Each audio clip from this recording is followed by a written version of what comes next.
Hello and welcome to the Confusion Wrestling Podcast, the last bastion of independent wrestling. I'm your host, Rob Kammer, and, well, what should we talk about this week? Should we talk about the WWE? I mean, it is Punch Christmas after all. No. Foolish people.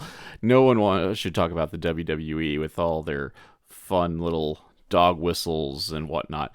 Though I have to, throw it out there. Is Big Donnie, number 47, 45, 47, gonna make an appearance? They're doing an awful lot of butt kissing this past week prior to the show, so I don't know, whatever. Do we even dare talk about how they're weaseling their way into the collective? What's up with that, GCW? I thought you guys were supposed to be the counterculture, and now you're half promoting a WWE show. Come on, guys! WWE's the ultimate underdog, but I think they can promote their own show, right? I mean, they only have Raw, SmackDown, NXT, LFG, Evolve. I'm probably missing somewhere there. Is Speed technically its own show? I don't know. Whatever. I'm not angry. I'm just disappointed. I guess we could, maybe pretend to talk about, the banger episode of Dynamite this week. Is there some other AEW stuff going on? Whatever. I'm not going to talk about it either. That's also for lames. No. This week we got a guest in the studio. I got to sit down with Lonzo, the Chicano Romero. Come from New Mexico to Davenport, Iowa to train with the Black and Brave Wrestling Academy. And we're just kind of chit-chatting about his career, how, what drove him to come to professional wrestling, how he's connecting with the fans, some just general independent wrestling stuff. Though, like all my good interviews, I think, we get ready, we wind things down, and then we hit a topic that I can just go off again, because we do go on a small tangent about Lucha Underground. But such is life. That's what we do here on the con. We rattle on incoherently. Sometimes we strike nerves. Sometimes we just sit down and chat. And today we're chatting with Lonzo the Chicano Romero. So stay tuned. We're going to get those cheap plugs in before we even get to the actual interview. So that way you can just fast forward about 2.5 minutes in. But by the time, you hear me tell you to do this, it's already too late. You've been listening to me rattle on for now near 3 minutes. What's wrong with you? Anyway, so yeah, get yourself a coffee maker. We'll be back with Lonzo Romero. Hey folks, MLW Confusion's become a veritable hub of shopping and treats and all that sort of good stuff. Whether you need a sugar-free alternative to energy drinks in the form of Raise Energy, or maybe even, top-of-the-line ice makers, coffee machines, and other household appliances, or, well, let's go crazy, and you can even get WWE licensed apparel, all through my links section. All you got to do is wander down to the descriptor of this week's episode, check out the various links, click on them, and go shopping like you normally would. Heck, it's no difference. You just came in and just said Rob sent you. And that way, you can get the things you need, maybe even at a discount, and the podcast gets a kickback as well. So be sure to check out those links. Thank you very much for listening. Back to the show. All right, we are back. Confusion Wrestling Podcast. As I said at the top of the show, we have a special guest in the studio tonight. He is Alonzo the Chicano Romero. How are you doing, sir? I'm good, dog. How you doing? I am doing fine. The weather's finally getting nice, so actually trying to enjoy it for once. But Taylor, starting things off with the always original question, and we'll move from there. Question that, no wrestler's ever been asked before, but what got you into professional wrestling? What got me into it? I think I was about 6 years old whenever I first got into it. And it was The Undertaker. My cousin, he had a figure of him at his house. I didn't know who it was or nothing, but we were just messing with them. And then all of a sudden he turns on SmackDown on the TV, and I see The Undertaker there, and I'm like, whoa, this guy's real? And then after that, I was just glued to it ever since. That's like real life superhero there. What phase of Undertaker was this? This was 2008, so it was just like Dead Man straight up, Yeah, right? yeah. You can say he come just. I want to say, oh, it's been a couple years, but yeah, he's been back to the dead man by that Yeah, point. it was For like right after he finished American Badass, and he just struck like he was doing the Dead Man gimmick again. right on.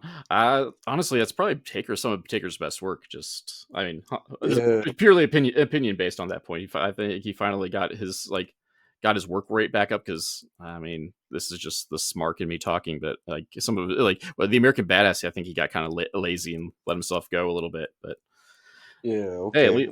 but that's neither here nor there. So 2008 or so. But yeah, those are pretty good years for like the SmackDown brand, just in general too. Offside. Yeah, yeah, and like that was the only thing that I watched with SmackDown because that's when I would go to my cousin's house. So like I never watched like Raw. I didn't even know what Raw was. We would just always be seeing SmackDown. So and whenever I found out what Raw was, it was like 2011, bro. Like I see, like like the ads, but you weren't watching the damn ads back then. All So right. Oh, that was like, because I think SmackDown was just on network TV at that time, if I'm not mistaken. I could be wrong. And then Raw, yeah, you definitely had to have a cable for sure. And I don't know. yeah, I'm old and my timelines are getting slightly mixed up because SmackDown has bounced around so many channels over the course of the years, from USA to Sci-Fi to yeah. everything else. So Taker was the one to kind of get you into the game. What what is when you got whatever you decided to do it. But what made you kind of decide to cross the line into training to become a professional wrestler? I mean, ever since I was like 8, bro, like I knew like I was like this is sick. Like I want to do this. Like me and my cousin always had a plan to like become wrestlers and like move somewhere to become like wrestlers. But I always like stuck to it. He kind of like faded away. But that was always like my dream since I was like 8 years old. And like I always knew like I was never like, oh yeah, maybe I'll be like a teacher or something. Like no, I was like I wanna like jump off the top rope. You know what I mean? Oh, so you're one of the few that stuck with it with the childhood dream. Like even I just kind of stuck back and stayed on the other side of the barricade. Bro, like tell my mom, I'm like, I don't even need school. Let me drop out. I'll go be a wrestler right now. She never let me, but I'd always be trying to convince her to let me just drop out and become a wrestler. But I mean, that's probably, we'll say, good parenting on her part. yeah, At least probably. finish out at least finish out high school, because even then, like depending on what state you're in, like the parent still has to sign off on like the wrestling school stuff too, because you're Yeah. not 18, and Like so at the time I was looking at Rocky Mountain Pro in Denver because I'm from New Mexico, right? So like the right. closest school is Denver. So I was maybe like 15, 14 years old. Like looking, I was like, see, look, I could just drop out, go here. Like Dean Ambrose, mom. I swear. Yeah. It's a friend of the show, Noelle Summit. That's she didn't drop out of school, but she got in at Rocky Mountain at like 16. So they at least let Yeah. minors do, as long as you got the proper parental notes. But you looked at Rocky Mountain Pro, but you end up coming over to Davenport, Iowa. So like what got you going over here to check out the Black and the Brave? Well, I mean, as soon as the school opened up, like I was in middle school, I think. I was in like seventh or eighth grade. I was in middle school when the school first opened up, but like at that time I was already like looking for schools because I was like, this is what I want to do. So I would just type in like professional wrestling schools and I saw that it was opened by Seth Rollins and I was like, Seth Rollins runs this school? And so like immediately in that moment I knew that was like my dream school. Cause like whenever I was talking about Rocky Mountain Pro, I was in like sixth grade, I think. Like cause I was already like looking up stuff, like on the computer, like looking up schools and stuff. But yeah, whenever I was in like seventh grade, I think it was, I looked up just pro wrestling schools and Black and Brave popped up. It was like brand new at the time too, I think. Like maybe like a year not even in. I gotta look again, but yeah. You say they just celebrate. I think 2014 was the year it started. Because I want to say, because I think it was it 10. I think it was 10 years with the 21st anniversary of SCW Pro. I think those things were kind of Yeah. like back to back. Again. This is me being a terrible host. Like I had Merrick Brave on the show to like explicitly like promote those two things, and I can't remember my timelines on it. But I think last year was the 10 year of Black and Brave. Oh yeah, that sounds about right. I think so too, because it was right after Seth had won the world championship, right? Heist of the century. I'm pretty sure. Yeah, yeah. It wasn't terribly long after that. Like, was Not it? at all. Yeah, It was like that winter, I think. right on. So you did at least some of your due diligence at a young age to see what your options were. Like how difficult was it to make the move to well, so Iowa and or Illinois. I'm not sure which time at Black and Brave you got in there because they were in Moline for about 15 minutes too.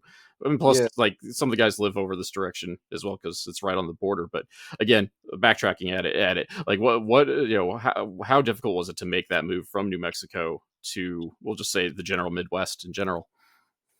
shoot. I mean, I my family never had like money or nothing like that, so I was like, okay, if I really want to do this, I need to like plan for this. Like I gotta do something to make it happen because it's not just gonna happen like this year. That was like in I graduated in 2020, and so that was like, okay, I need to like make a plan right now.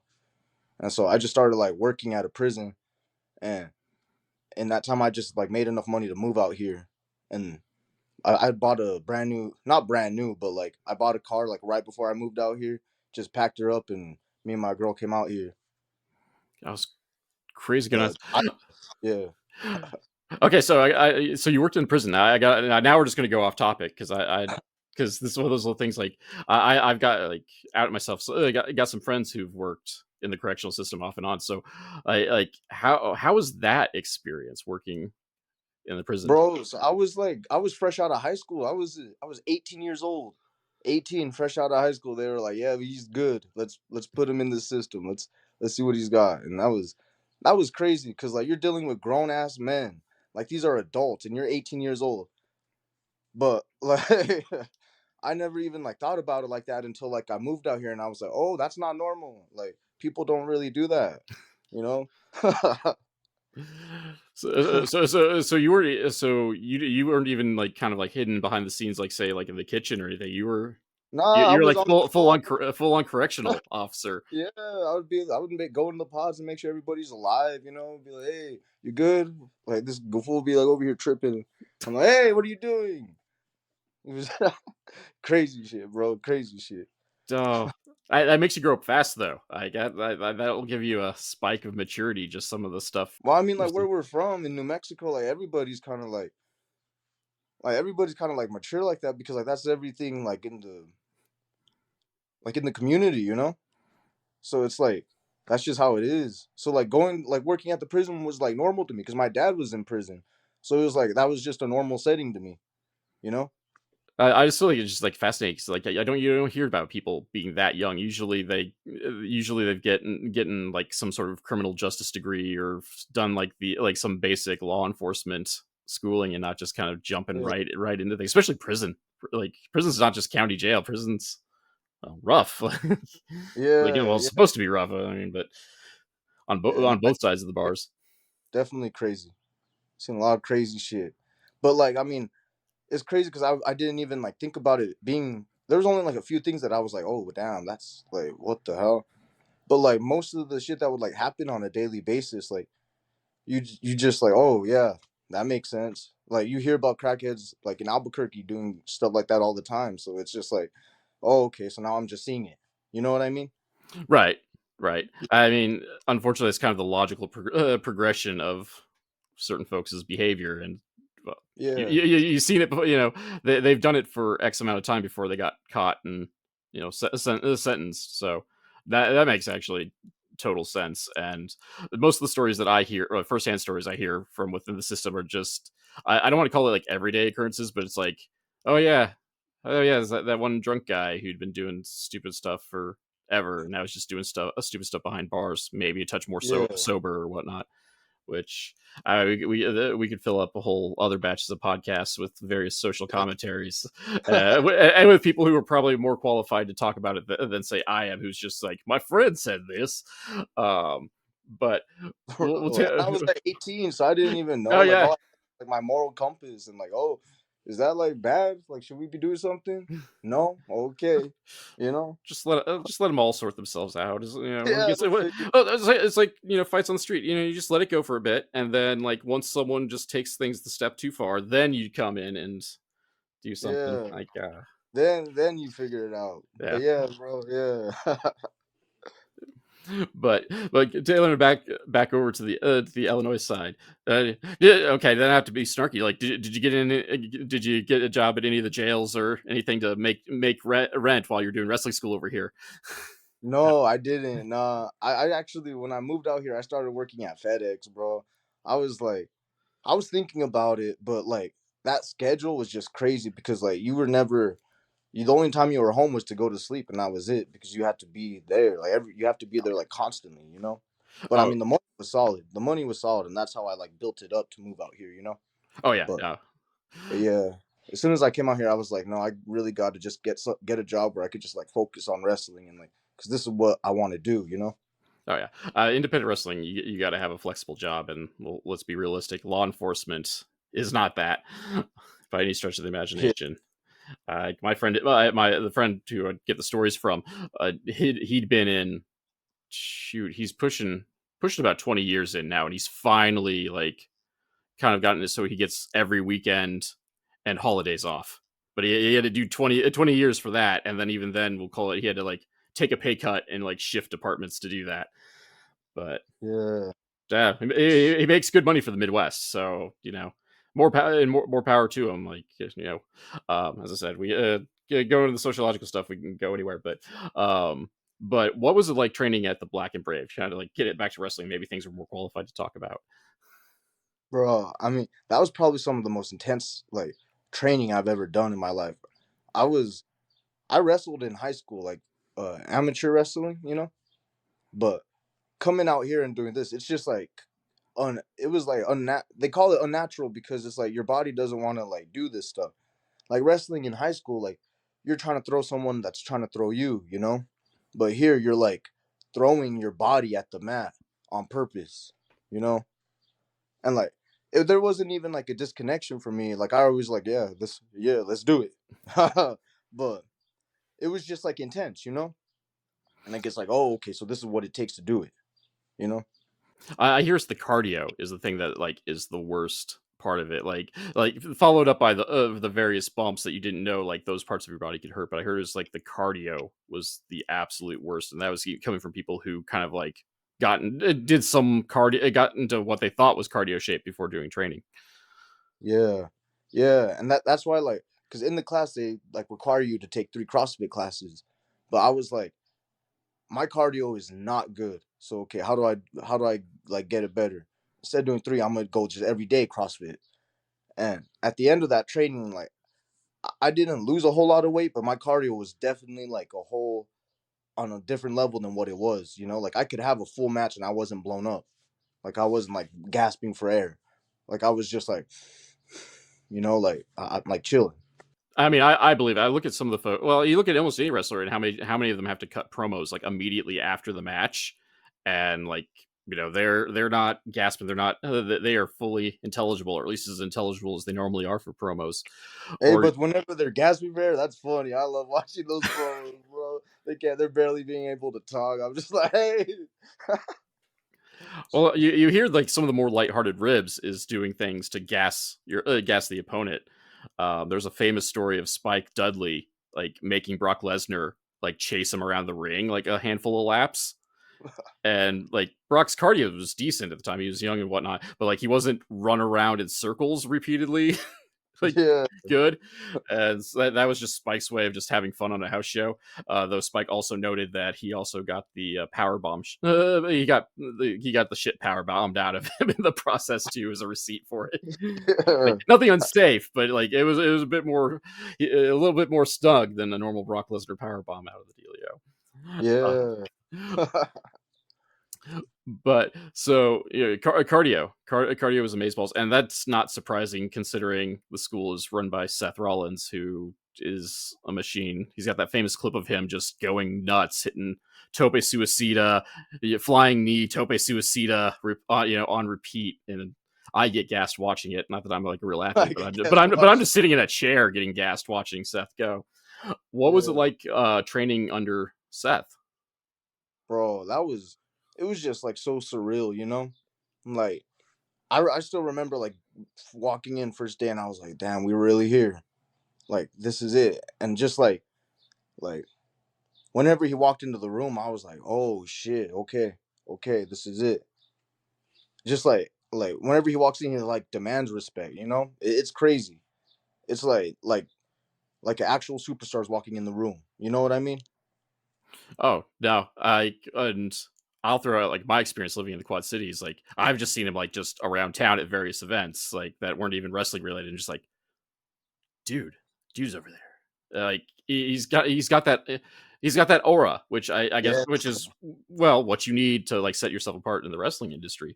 He's definitely kind of got that it where like even if he's just chilling with I don't know whatever you want to call that baggy hat he wears under to hide the man bun when he's just in regular folk mode hanging out. I was going to list a bunch of places I've seen him hang out, but all those places have now closed, so I haven't Oh, seen. really? Yeah, because he used to hang out at like old Chicago. He used to hang out at the Beer Stube, and I mean, Beer Stoop's been gone for like 3 years now, but yeah, Yeah. old Chicago just closed not terribly long ago. So I'm now that, especially now that he's a family man, I don't know where he's hanging out, and Lord knows I don't like leaving the house enough to be that kind of stalker to begin with. So.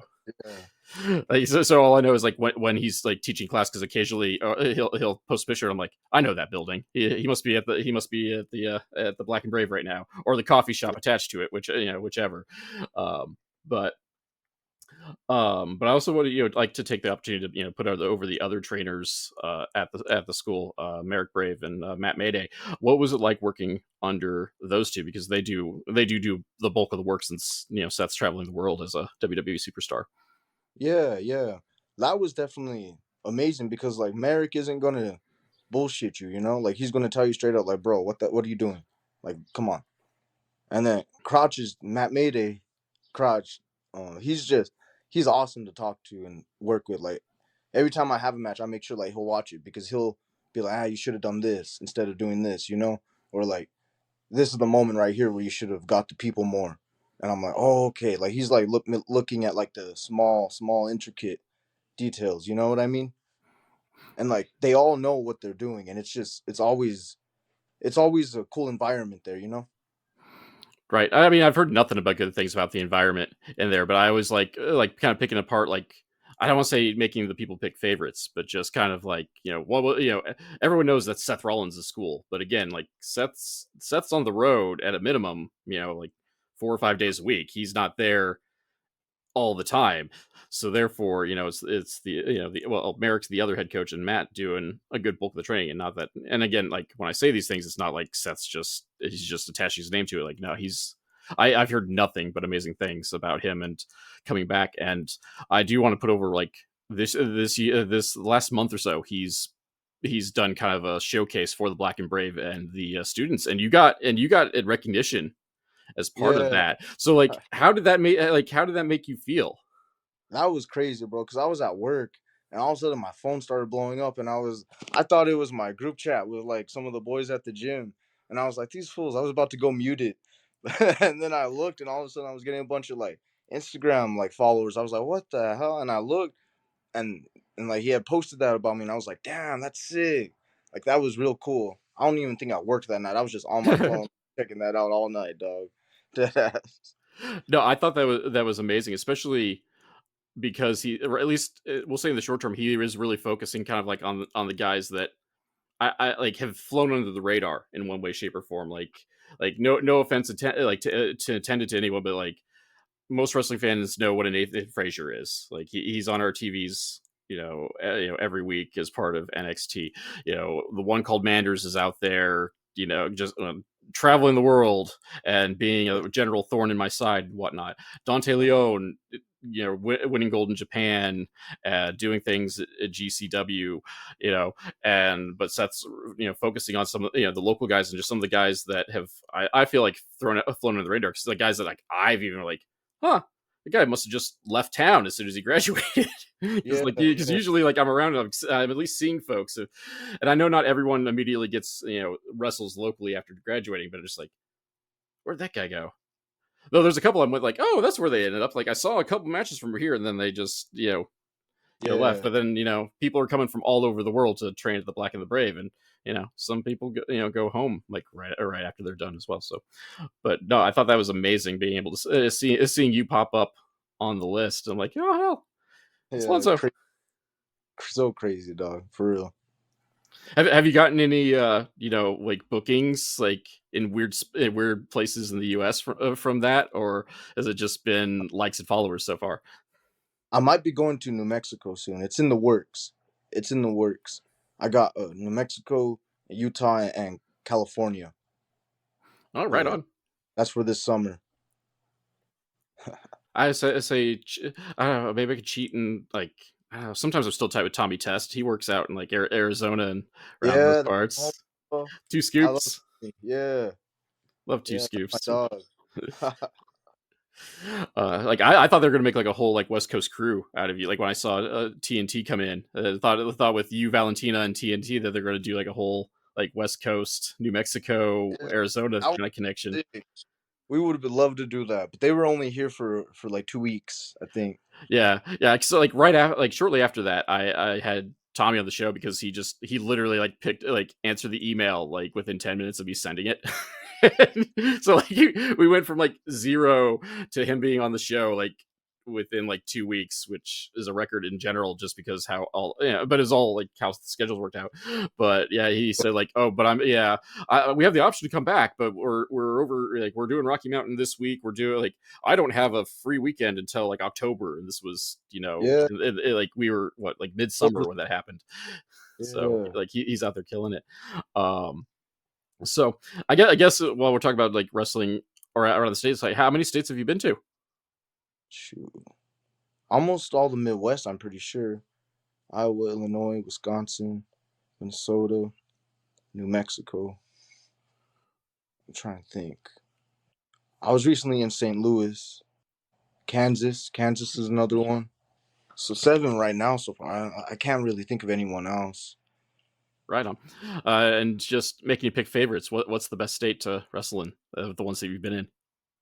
Well, I mean, of course, New Mexico, bro, because that's where I'm from. Like my family came out to see that, and that was dope. But that was Oh, like I nice. was like not even a year into the business at that point, so I was like brand new. Like I didn't even know like who I was as like as a wrestler yet. I was just like trying to get my feet wet. Okay, so if you don't answer this, like that's fine. But pulling back the curtain a little bit, I'm just fascinated by like when it comes to like some of the family stuff and whatnot. But like, were you working babyface or heel for that when your family was there? I was face Okay, for that. Yeah, because I yeah, always like I think it's fascinating like hearing like the family talk when the person is heel, and then like so like the family has to watch you do all the horrible things, and then yeah. like My mom hates watching me do that stuff, bro. say so do they play along or do they boo you or like my My mom was like, "Behave, come on." Good, Because she good, doesn't know what like kayfabe or fake. You know what I mean? Like right on. real or nonsense. So she's like, "What the hell are you doing? Like, come on! Like, I didn't raise you like this." I was like, "Mom, hey, calm down. It's okay." Mine would have like done all the mental gymnastics to like if I hypothetically if I would have like poked someone in the eyes or low blowed them, she would have done some mental gymnastics to justify why I would have done that to somebody. Like that's how my mom would have rolled. Like she may not have liked to see me do those things, but like I'm still her good little baby, so like she's got to think about like why what would make Rob so upset that he'd poke you in the eye, and then like that would be her headcanon. So that's why she's like, "Hey, come on, what are you doing? Behave." So, so she already knows. I had a conversation last week with somebody like about their mother, and like that she like is this weird blend of the kayfabe and the not, and so like she's just cheering on everything he does, but he's an utter jerk. I mean, and it's like, oh, he's just doing what he's told. And like, okay, well, that doesn't necessarily make things better, just FYI. But Yeah, but I think I love that little like family dynamic and just seeing like how those things work. Because I also throw out like last week at SCW Pro Epic, Mark Storm's wife just pointed and laughed at him when he yeah. had his knee injury. Like turned over and she's literally pointing and laughing, and I'm like, oh well, there kayfabe's dead over that household, isn't it? Uh, it's all good. And then the secondary kind of like follow up. So wrestling New Mexico's neat, but what's like what's the strangest place you've ever wrestled, like venue wise? Or Strangest. Ve- uh, there was one where me and Cash Kennedy, right? right? Risky Business. Yeah, I gotta Yeah. say, I represent for those of you who are not don't get to watch this. I am repping risky business for this here interview. It was me, him, and my girl. We pulled up to this show. I won't say like the name of it, but we pulled up and it was just like there was like a chicken wire fence, and it was like a house. It was somebody's house, like in the backyard of their house, bro. And they served pizza, and I was just like, "What the hell?" I was like, when we pulled up, I was like, "Is this the right address?" Because it was somebody's house, just in the almost in the middle of nowhere. Not like there was like a little city around it, but it was like this. Like we can't be wrestling here. I thought this was like a venue. Like this is somebody's damn backyard. But we got there and the ring was already set up. They had a little damn entrance like curtain for us. Everybody that pulled up either had like lawn chairs or they were sitting in the grass, bro. I was like, what the hell is this? Me and Cash That's just like looked at each other. We were like, is this it? We were like, this can't be it. That is great. Like I know there's like a handful like one-off shows that do like I even like SCW Pro did like a backyard show just like randomly like a couple of years ago. I just Yeah. like it was the show was not advertised, so it's one of those like in retrospect like this past weekend SCW literally went to somebody's house and showed like Yeah, exactly. It wasn't it advertised. But this was one just like was advertised. Like they so had it's like totally just bro, I was uh like, it was like a poster made like for it and everything. So I was like, we were like, what the hell? Like as soon as we pulled up, we were like so confused. It was crazy. so what was that like just wrestling in someone's just backyard when you're not at least you're in theory past the point of backyard wrestling. Bro, it's just weird. Like it was just a weird situation. Like we still like did it and like got through it, like we did the thing, but it was just so weird, bro. Like it was like the curtain was like kind of like in a shed. Like the damn locker room, it was in a shed. And like it just had like a little curtain set up. They had like some loudspeakers though, so like those are like professional, but it was just crazy. Wow, I gotta say, and like back at that, like, would you get in with like Dante Leone and his oh was it Underground? I can't remember what his company's called, but it's no ring and just in random bars, usually in the Iowa City area. Yeah, I'm open to it. I am open to it, bro. Like I've been talking to Carlos about it, and I might get in on one of these ones, but we'll see. We'll see. I really want it, though. It'd be dope just to go out. I have yet to go to one because the schedule their schedule is not jived with mine, and I just want to see what it's like to have like no ring, and it's not even like and it's no ring on purpose, so it's not like they just have a mat on the ground. Like no, the fight is Yeah, it's a bar fight. truly in the round. Like no rules. The match goes everywhere, and so I just want like just that to me is really unique and something I've not experienced as a fan. And like I mean I've been a part of some wild brawls like in the crowd and uh whatnot, but I've not been in one that had no ring to start out with, so they're just fighting everywhere. So that sounds crazy go nuts. Yeah. um but kind of bring it back locally. I also like to ask the folks that, especially the SCW pro wrestlers, because a lot of them come through the Black and Brave. Like, have you had the opportunity to like actually wrestle either Crotch or Merrick? And if so, what was that like being in a full match in front of a paying crowd against one of your trainers? So I wrestled Crotch, and I remember like that was whenever I was still like I want to say I was about a year and a half in, and like I was still like green. I'm still like green, but like green at that time I was like brand new, you know, like I was still like trying to figure it out, and like I was on the right path. I was on the right path at that time, but Crotch really like showed me he was like how to make the match like how do I say this? It's like he was just so solid in there that I learned so much from that experience, and I still to this day like put my matches the same way that that one was, you know, like structure them in that way. Because I remember that match, I was like, damn, so okay, so this is what I'm slacking on. Like this is why what I'm doing isn't making sense, and like what he's doing is, you know, like whenever I go to structure my matches, like prior to that.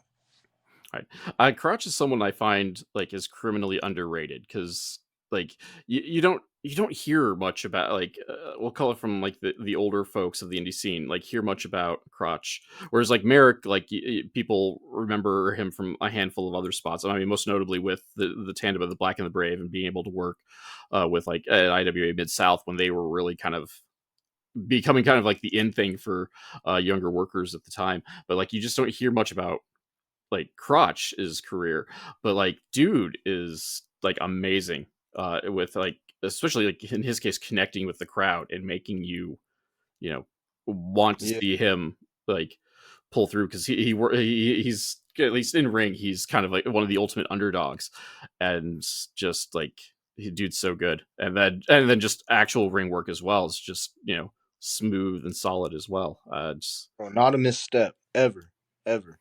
Like his shit is always solid. Like whenever he's on the card, I'm always watching that match. Always. So, was there any like weird like awkwardness of being like, "Oh, dude, this is my teacher, and I got to work him in front of a crowd"? And, like, was there extra pressure on yourself, or was it just kind of more or less just another day per se? Because you've had to work with him at least indirectly, basically for your entire career at this point. So I mean, in my thoughts going into that match was okay. We're about to see how good I actually am. Like this is like like make it or I don't know what's the expression that is. What is it? Make it or break it. Make it or break it, dog. That's what it was. Like it was like if you screw up this match, then you're actually dog shit. You know what but if you do the match and like it comes out like exactly how I'm like picturing it, like ideally, you know, then like okay, then I'm on the right track and I can do this, you know, and everything went smoothly that day. And I know I wasn't going to have a bad match with him. I know that because he's just too good. But I know like in my mind like what I'm doing wrong. You know what I mean? Right. Like if I like slip up in the match, like I know that, you know? We're our own worst critics, so Yeah, much like in yeah, whatever our field or of choosing is, except like in your case, like your mistakes, or at least your perceived, we'll call them perceived mistakes. If no one notices about you, uh, that's in front of a paying crowd or or a live audience. You're not fixing that in theory, or at least you'll learn from it, but maybe not fix it. yeah, Um, yeah. and wrestling fans are notoriously fickle. But that being said, they're fickle. But at least with an SCW Pro, you've seemed to have done a pretty good job of winning the crowd over to embrace the Chicano. Like how does that like make you feel as part of your like, kind of like your character evolution from like where you started, where you're just kind of a jerk, to now where people don't really cheer for you. And when I say this, they don't cheer for you. It's because they're busy. They're all low riding with you. They got their arms. They can't clap because you can't take your hands off the wheel. Nah, but they could holler though, and they do, bro. They holler, and they put their arms out. It's crazy. I feel like I really started to pick up momentum at the Prestige Rumble. I feel like at that moment, everybody knew they were like, okay, he ain't messing around no more. And that was like after that, like every time I came out, it started to like grow, and like it's still like growing. You know, like not everybody's doing it like Jey Uso, but like it's starting to. You know, so it's just so crazy to see all that happen. You know. Right, and like that was the thing. Like I noticed, especially noticed it like Epic. I said like the crowd was not loud, but like literally like almost everyone had an arm up ready to go. Like even if they, even if they weren't, honking and yelling in the process, just that's Epic had a couple hundred people there, so like that's it's not you're 20 people in a bleacher thing. Like that community center is pretty well packed for most shows, if not all of them. Yeah, almost every single one is like there's no like empty chairs. Oh no. Almost every like usually it's like just standing room. So it's been cool to like wrestle there. Right. Have you got to do any of like the Iowa City block shows where they've gotten like either depending whether they're indoors or out, like somewhere around 1,000? Because like the Englert can do like nearly 1,000, and then if they're outdoors, you're doing the block party stuff, so that can be, oh, I don't even want to think about how many people, like that's giving me stage fright. Shoot, yeah, I've done two of them. I've done two of them, and then they've been doing it for 3 years now, I think, right? I think so. So for the first year, I was actually a referee on that show. If you go back and look at some of the pictures, you'll see me there fucking with the ref shirt, bro, counting.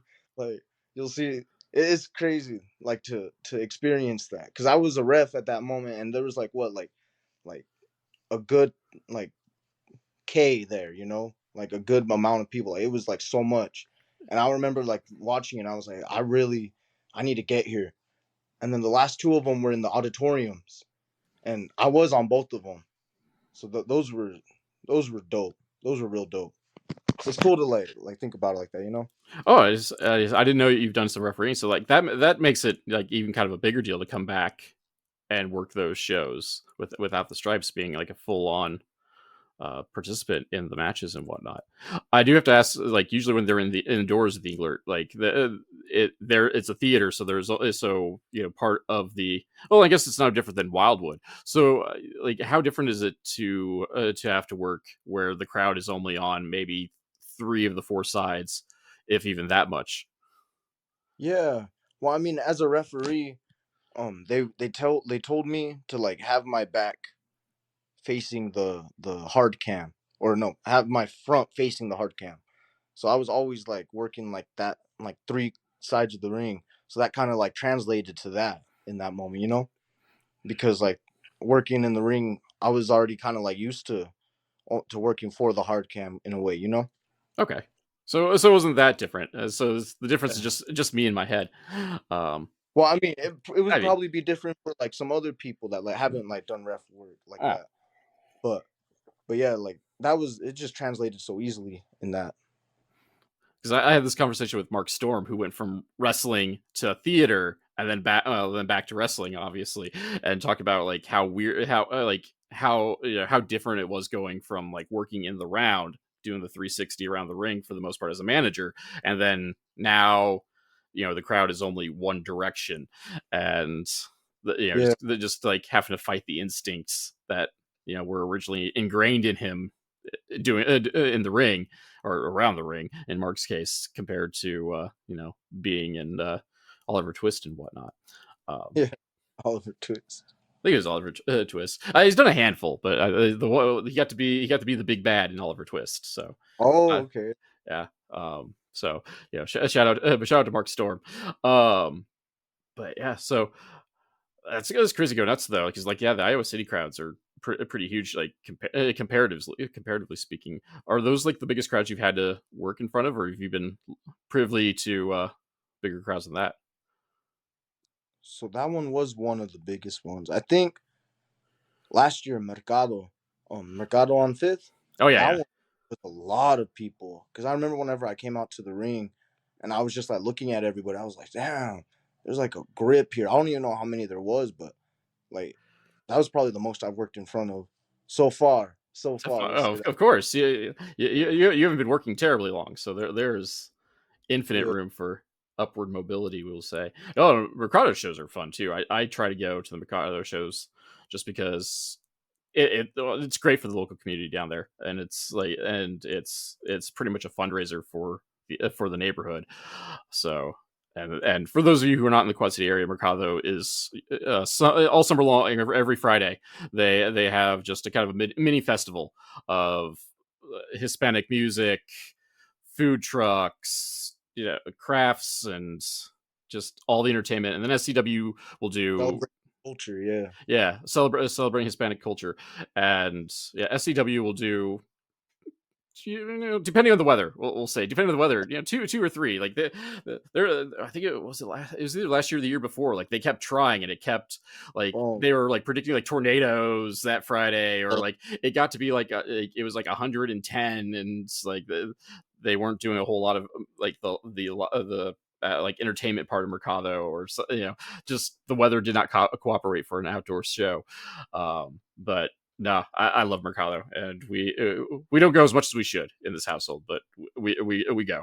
But so how crazy are the Mercado, like atmosphere wise? How crazy are the Mercado shows? Because that's a totally different crowd than like most wrestling shows. Because this is just like strictly like this is a public event. yeah, it's like a little festival, you know. Yeah, It's it's pretty cool because like there's people that like don't watch wrestling, or like when they watch wrestling they only think of like Hulk Hogan or like The Rock, you know. So the wrestling in front of those people was pretty cool because like they were just like so into it. Like they're like, oh crap. Like I remember coming out and like everybody was just like everybody was kind of like on their feet, just like, oh crap, like who's that, you know? Like just wanting to see who it is and like watch the action. So that was cool. That was definitely really cool. yeah. I lost my train of thought on that one. Maybe we'll edit that out, or I'll just continue to show how, you know, how not a great podcast host I really am on here. But well, to kind of tailor on what we referenced so far. Does Lonzo Romero have a 5-year plan in professional wrestling besides just be the best? Like, what are some of your, like, we'll call it like, goals you want to see completed within the next handful of years? So I definitely want to get into countries. I want to wrestle in all the states and get into countries. But in the next 5 years, I wouldn't say I have a 5 year plan. It's more like a like just in here, like whenever I get there, kind of. I kind of want to go down like the route that AJ Styles went down. Like ever since I was a kid, I was like, I think I'm gonna like do it like that, like indies, indies, indies, indies, indies, indies. Maybe make my name overseas, everywhere, and then I'll get signed. You know what I mean? That's always been like my plan in my head. Oh, do you have a specific country that you want to work for, like in The next one particular? I want to hit is Germany. Germany is one I really want to go to because I've been seeing what Manders have been doing overseas, and that whenever I saw that, I was like, okay, like I could get there. You know? No, I would say WXW has got a pretty solid rep, and I guess one like the company in Germany, which obviously I bring it up because Manders just won the 16 carat tourney over there as well. But I've like talked with Delmi Elkso, who had done a couple stints over there. She was their women's champion off and on, and she also loved the experience, and just said it was like so. She did some training over there and just kind of like got to compare and contrast how training was in Germany compared to training in the U.S. And then she also did some dojo work during a tour of Japan too, and just kind of compared and contrasted like how they were all like how like in what ways they were actually different from each other, and it was really just fascinating to hear. Um, that Germany and all 50 states. Do you have a like in terms of getting signed? Do you have a promotion preference? Are you an AEW guy, WWE guy, and I mean, I've TNA if it's always separate? watched the kid, dog. TNA would be sick. TNA would be sick. I mean, all of them. I would sign with all of them. You know, I don't think anybody wouldn't. But Oh right. WWE has always been like the dream, and I've always wanted to be like. Whenever I was a kid, my favorite was Daniel Bryan. So, and I didn't like him because of his character. I liked him because he was like a wrestler. Like I was one of those kids that didn't care who John Cena was. I was like Daniel Bryan's the man, dog, because he could go in there and kick everybody's ass, and he did every time. And so I've always like that's why I respect like Gunther so much because he's kind of like bringing that style like back. Like yeah, you do need a character. I do feel like, but you need ring work too. Like your shit in the ring needs to be crisp, and that's kind of like the style that I kind of go for. You know, like I'm a character, but like when I'm in the ring, it's crispy. You know. Oh, you gotta have a foundation to work with, like regardless of what your character is, and like yes, maybe you can get lucky and have a character that allows you to do like weird stuff to kind of get over. And not, I'm not doing this like shit on anybody in particular, because like this is a Dan the Dad household. I love me some Dan the Dad, but like he's also doing some crisp stuff while holding a coffee mug and or newspaper too. So he's got the foundation there to build off of to do the dad character work. But no, I agree. Like, for a lot of folks, WWE was the be all end all, and I mean they held a virtual monopoly over everything. So at the time, for most of our youths, in various forms. So, and of course, WrestleMania is, it's WrestleMania. It is Punch Christmas, as I've heard it described, and I love that description of it because. Hey, but as a teenager, I was like, I want to sign with Lucha Underground, bro. One day I'm gonna Oh, sign. Lucha Underground, man. Yes, bro. That's where I wanted to go. Like I saw Penta versus what's his name? Oh crap, I forgot his name. Vampiro. Oh yeah, Penta yeah, Vampiro, and I was like, oh my god, this is where I need to go. yeah. Then they went out of business. But Uh, sidebar, and I'll try to get you out right before this, but like one of the reasons the wife tolerates my wrestling addiction, and this was like, I'll call it pre-planned. Like I did my research. Like I learned what she likes and then found stuff to show her. But Lucha Underground was one of the things that got her like to tolerate my wrestling addiction, just because like she is big into fantasy and like telenovela-esque stuff. And for those who are not initiated, like Lucha Underground is very much telenovela plus professional wrestling, and put together magically. So wonderful. There was nothing quite like it. Just a world of bro, just week I was tuned in creative. every week. Had to be. Oh, there's so many people like reinvented themselves, or just like showed up out of nowhere. Because like Chelsea Green had like random matches in Lucha Underground. Like, she faced, like all these people are going to like say were random. They faced Penta, but Chelsea Green faced Penta because he broke her arm. Yeah, Kairi Sane and Io Shirai, Io Sky, both wrestled Penta in Lucha Underground as well as hired assassins by the Black Lotus. as what was Swerve's name? Deadshot, right? Yeah, Or he was Deadshot.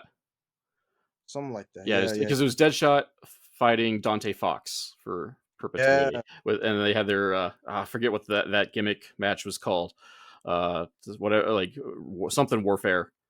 And but yeah, that was a killer. Like 2 out of 3 falls, like no, Yeah. no rules. Like yeah, it was nothing like Lucha Underground, and it's amazing. And I'm trying to think, it just got onto a different streaming service, and I can't remember which one now, because it was on Did it? Tubi. It was on Tubi forever, and now there's another streaming service that picked it up, but it's the one that I don't have. But I was told it was free, and so I'll have to look it up again. But that'd be that is such just a niche product, but. Yeah. I But mean, it was so awesome like watching it. I swear I was going to take out Marty the Moth, dog. I was going to. Like teenager me, I was like, this is going to be I'm going to win this. I'm going to take out what's his name? Mil Muertes, dog. uh, I was going to go after him. Fucking me and Angelico were going to like do some shit, you know? Do I have it? Oh no, it's in the other room. I was gonna break out, but I have a Mil Muertes mask, and I was gonna share a nerd moment with you and just break it out. But I have a Oh, because I have a small collection of lucha masks. I will grab one that's next to me for the camera and see if it pops up right. But showing out my hand's not in there right. Showing up my parka, which I ended up like wearing for a podcast appearance like 2 weeks ago for like the entirety of the interview. But yeah, so nerding out for a moment. But to be respectful of your time, because I said I'd wind things down before within the hour mark. Where can we find you online to help support, and where can we see you in the upcoming weeks to possibly see you in person? Lonzo the Chicano on everything. Instagram, TikTok, X, everything. I don't even know what else. Cash App too, yeah. And then I'm gonna be traveling around a lot in these next few months. But in the next few weeks I'm gonna be in St. Louis. St. Louis, I forget the date for that. It's like the 23rd, I think. St. Louis, and then I'm gonna be in Illinois. The day right before that will be like Illinois, St. Louis, and then back at SCW. So it's that week of SCW. That Saturday, I don't know. I forgot the the date of it. So But I think the SCW Pro's the 26th, I think, correct. because that's gonna So be a then rare one. That's gonna be a rare one where I'm out of town and can't attend it. Uh, yeah. Yeah, that yeah, one's at Wildwood, I'm pretty sure. yeah, It's that's a Wildwood. Hawkamania. Yeah, that one's that Saturday, and then the day before that, I'm gonna be in St. Louis, and then the day before that, I'll be in Illinois. I forget where in Illinois though, but it's right next to St. Louis. That's Yeah, that's one of the stores. zero below or 01 below. Oh, If you shoot, yeah, yeah. Now I'm blanking on it. 01 USA. yeah, 01 USA. That's the Thursday show. Friday is gonna be St. Louis Anarchy. I'll be there. Oh, they do good work too. Bro, I went there this last show and I was like, I'm coming back here. I need to come back here. Like that crowd was so hot. It was dope wrestling in front of them. I think there was maybe like 400 or 500 people there, bro. That building was packed. It was like to walk around, you had to like shimmy, you know. It was crazy. I guess say the Illinois, shouting out Illinois and Iowa, but there's a handful of others, of course, too. Looking at like First Wrestling in Minnesota, but like Illinois and Iowa are starting to like pick up with some pretty good independent wrestling, with the combination of SCW, Revolver, 01, Anarchy. And there's another one in St. Louis too that's I'm blanking on as well. That's do some pretty good work, and then of course we got whatever's going on in Chicago. But I'll try to be a good podcast host and plug all the socials in the descriptor. So hopefully people just click on the link and take you that way. And we will keep our eyes open in the meanwhile. Lonzo, thank you for coming on and telling us chunks of your story. Hoping to see so much more in the future. I appreciate it, dog. Thank you for having me, bro. I really appreciate this. Thank you for giving me the opportunity to just talk, you know? The Confusion Wrestling Podcast is a weekly podcast that is written and performed by Rob Kammer and hosted by Spotify for podcasters. The background music for this section is Ruined by Day, performed by Alan Schroeder. If you enjoyed this podcast and would like to help support, please like, subscribe, and tell your friends, family, and enemies. Leaving a review is helpful as well, because word-of-mouth advertisement is very important for us small podcasts. My social media links can be found in the description, but Twitter, Instagram, and Blue Sky are at The Nova of Cass. That's TheNovaOfCass, and Facebook is MLW Confusion, all one word. If you'd like to support monetarily and help upgrade my equipment, please check out my virtual tip jar at ko-fi.com/Casanova, or if you prefer more bang for your buck, go to patreon.com/Casanova, that's CASSONOVA, where for as little as $2, backers get access to the podcast early and without those pesky ads, plus other exclusive content. So join the crew that is headed up by Keith Wynn, Alan Schroeder, Chris Zach, and Elenia, and check it out. You can also find t-shirts, coffee mugs, and other merch at the Confusion Podcast store on Teespring. Also, be sure to check out the affiliate links in the descriptor below. For business inquiries such as ads, sponsorships, and etc., please email rzkamer, Kamerer, at comcast.net. Thank you all for listening.